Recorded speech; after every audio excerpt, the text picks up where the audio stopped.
Sejrin niċċelebraw il-ħat li ġej il-festa tal-eżaltazzjoni tas-salib, fi kliem aktar sempliċi, il-glorja tas-salib imqaddes. Imma x'glorja fih is-salib?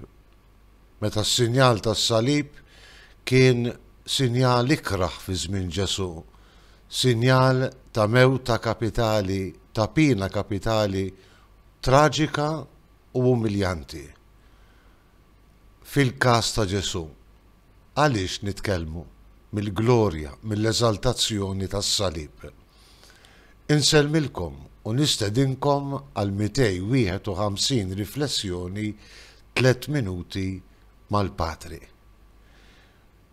Minkejja it-traġiċità, id-drammatiċità tas-salib, nafu li dan għal Ġesu kellu jkun l-ikbar sinjal tal-imħabba talla għalina l-bnedmin. Mux tabxejn li fil-Vanġelu skont San Ġwan, Ġesu jistqar li Alla hekk ħabb lid-dinja li bat lill-Ibnu l-waħdini biex kull min jemmen fih ikollu il-ħajja. Temmen fl-iben Alla li jagħti ruħu b'sagrifiċċju fuq is-salib.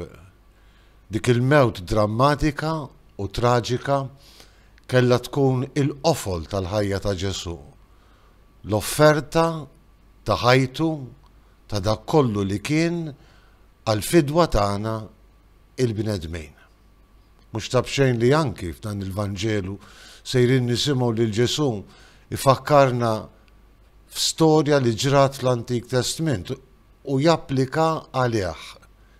Kif Mosè refa' fuq is-serb fid-deżert, hekk huwa meħtieġ li jiġi merfuħ bin il-bniedem. Ekku hija r-refa ta' Ġesu fuq is-salib imqaddes. Is-salib allura jsir misteru ta' mħabba, misteru ta' fidwa, ġrajja idililna permezz tagħha ta' minna u liet adottivi Alla, mifdija minn dnubietna u mill-mewt. Mhux tabxejn li San Pawl fit-tieni qari jagħtina innu sabiħ immens lill-misteru tas-salib, meta jkanta li Kristu obda sal-mewt, anzi sal-mewt tas-salib, għax dak is-salib mhux biss fdina, imma kien għal Ġesu it-triq li permezz tagħha jingħata l-isem li hu fuq kull isem. Biex kull min isejjaħ ismu ikun salf, biex kull min jistqar lill-imsallab u għall-mulej tal-istorja tiegħu jirċievi is-salvazzjoni. Din hija l-glorja tas-salib li fih u li bih aħna niftaħru. Jalla aħna l-koll li fil-Memudija ġejna mmarkati bis-salib ngħixu fid-dawl tiegħu u nkomplu nittamaw li għall-eternità għad ngħixu fil-glorja tas-salib mal-mulej Ġesu.